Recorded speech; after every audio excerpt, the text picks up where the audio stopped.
Hello and welcome back, ladies and gentlemen. Force here, and this is going to be game number 2 between TSL Polt and Acer Bly. This time we are on the map Ohana. Our orange Zerg player Bly spawning in the upper left-hand spawn position of the map, and down over here in the lower right is our red Terran player TSL Polt.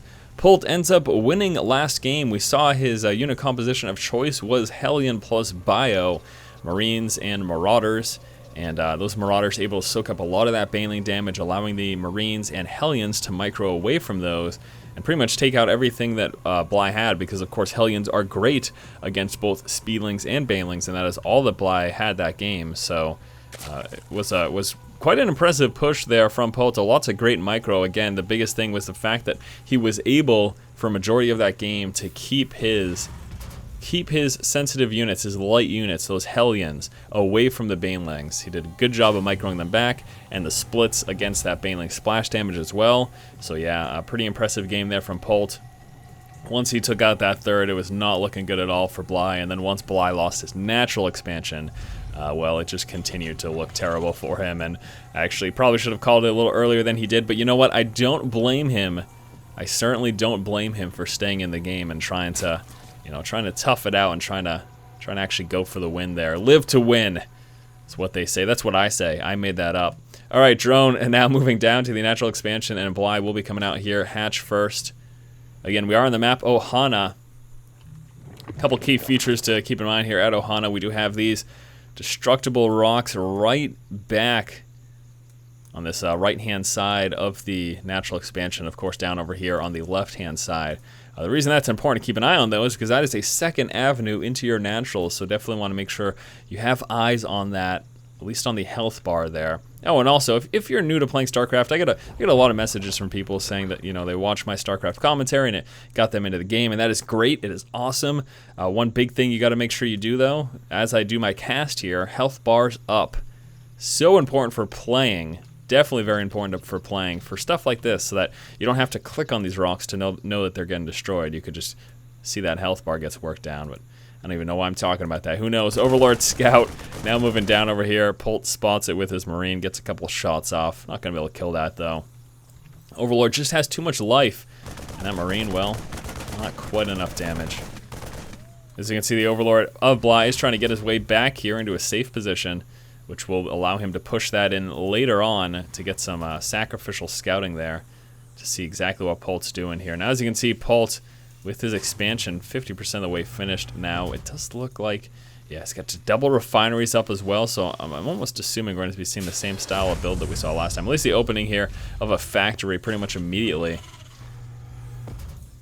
Also coming out with a bunker very early on. Nice, I like this. You can see because he doesn't have this frontal wall off, he's going to tuck the bunker right here, and that's going to do some damage. It's going to give, first of all, that extra range to those Marines. Unfortunately, though, wouldn't be far enough to stop Zerglings from hitting this side, but pretty interesting. Nevertheless, just in case, basically, just in case Bly decided to push out, he wants to make sure that he's got some coverage against that. And also, the great thing about this is this stops those Zerglings from getting surround, since this bunker is tucked away here in the corner.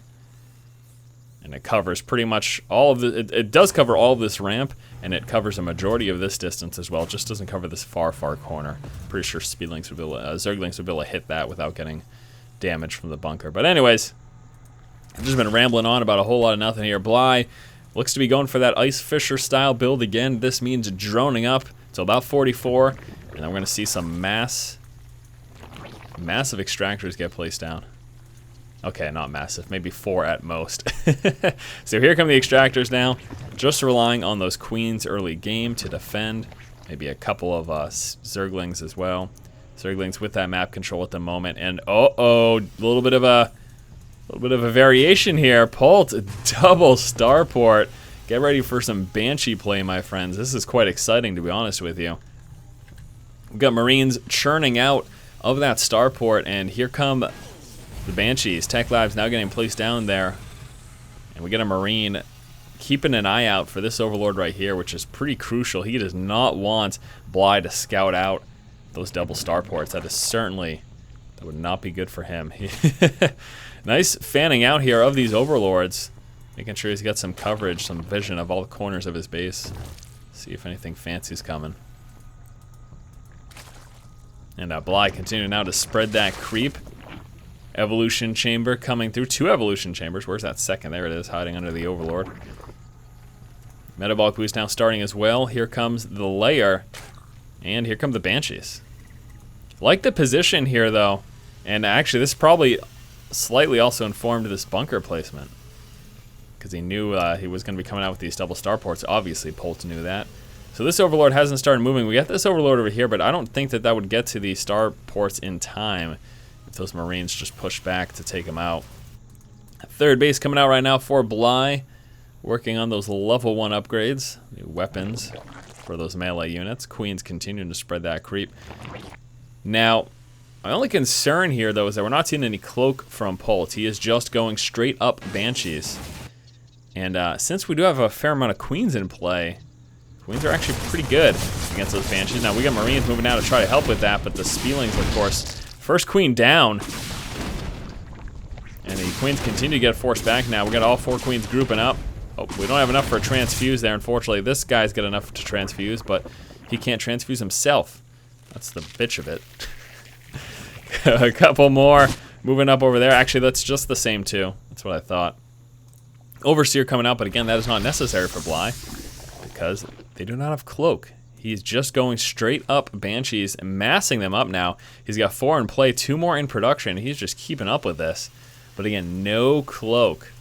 And you might say, Force, why is he not going for cloak? Well, certainly cloak would be effective, but that's also extra resources that you're spending that could otherwise be spent on more Banshees or upgrades, as you can see coming out now with these 1-1 upgrades. So I guess he's just assuming that with Overseers plus Spore Crawlers, you know, he'd rather just use those resources to get more units and more upgrades. Again, those 1-1 upgrades specifically what we're pointing to here. Now moving down, and he's dealing with those Mass Queens, which is forcing him away. And again, you can see that Overseer there, so even if he had cloak, it wouldn't make that much of a difference. Gonna lose another Banshee, and again, with these massive amounts of Queens, these Banshees really not doing much at all. I mean, cloak would help, you know, there's no question about that, because there are definitely positions where he would be unseen if he had cloak engaged. And oh, sloppy.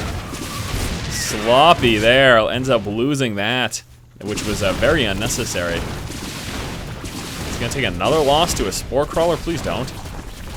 I would be quite sad if that happened. Yeah, that is quite an unfortunate. Polt taking some hefty losses here with this attempted Banshee harass. Let's take a look at how much damage he's done. Hasn't even done enough to pay off the 4 Banshees that he's lost. That's quite sad indeed. And double medevacs.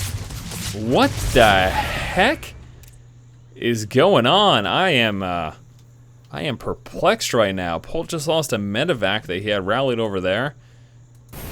And yep. I don't know, my friends. I do not know at all. That was obviously a mistake. There's no question about that, but what a costly mistake, losing a medevac for nothing, bringing him up to now 1,050 resources lost. What else did we just lose? Lost something somewhere. Might have been a Marine at a tower. Yeah, it looks like it was a Marine at a tower. They lost some Spielings. Trying to push up right now.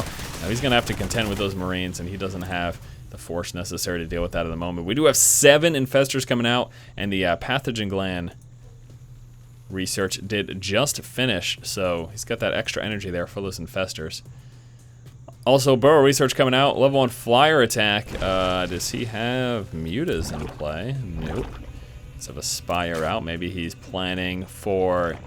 Yeah, there it is. Greater Spire coming out. He's planning for Broodlords, Spieling, Infestor, and Broodlord. That's what we look to be seeing here. Now we got some more Banshees moving out. Let's see if he can finally start to do some damage. He is quite behind right now, given the fact that he went with these Banshees so early on. Not really doing anything so far for him. We do got a Spieling and Infestor push right now. And those fungal growths really tearing through those Marines. It doesn't help at all either that those Marines don't have stim pack because he had dumped so many resources into those early Banshees. Wasn't able to afford to get stim pack, and oh boy, the tank sieges up, but here come the Spielings. Gonna get a full surround. Take care of that. This expansion is in trouble right now. Spielings now moving up over here. Now we do have some counter, oh, never mind, that Banshee's not even doing anything right now. Yeah, those infested Terrans work through that SCV count. Bly now killing off 17 workers so far this game. The Speedlings continue to do some damage. Infester's now coming up. Unfortunately, they don't have much energy. They can drop a couple of Infested Terrans. That's it. And oh boy, he might just be throwing away these. There's the Burrow. Beautiful. Burrow gets those away to safety. Speedlings continue to do some damage over there. Take a quick look here. Banshee's still doing nothing. All right. I don't know. Polt had quite an impressive game last game, but this game number 2 is not looking so hot for him. After a couple of big mistakes and those Banshees really not doing much for him at all, this game looks to be going to Bly here. Bly now working out some supply depots, which isn't going to cap Polt, but that's just because he's lost so much already. Since he's only at 54 supply right now. Taking a look at the army supplies discrepancy, it's like a complete role reversal of game number 1. We got Bly with 63 and Polt with only 28. There's a fungal, and here come the Lings. Taking out what few Marines Polt has left. And now again, we did see that transition coming into Brewlords. We do have a few Corruptors, 10 Corruptors in play now, and I think we're going to start to see those Brewlords come out. And really, there's very little that Polt could do right now. Even if he hit one of these expansions and took him out, even if he took out 2 expansions, I just don't think he can deal with this tech. We've got Adrenal Glands coming out, turning those Speedlings into, as I love to call them, Cracklings. Plus the level 3 melee attack. And look at that, Corruptors joining the fun. Take out these medevacs. Polt just calls the good game. Not even getting those Broodlords in play. Bly wins it. Dropping the ball this game here, Polt. Quite, again, unfortunate, especially after such a strong performance in game number 1. And that is game number 2, my friends, going to Bly after some pretty crucial mistakes from Polt, on top of the fact that his Banshees did very little damage. He took some Banshee losses, which were unnecessary. Also lost a medevac for absolutely no reason, and it sounds small, but really did set him behind quite a bit and made for an effective counterattack from Bly to secure the victory. Thank you guys so much for watching. That was game 2. We'll be moving on to game 3 in 1 moment. As always, if you like the content, please subscribe. Thank you for watching. Keep watching and keep owning.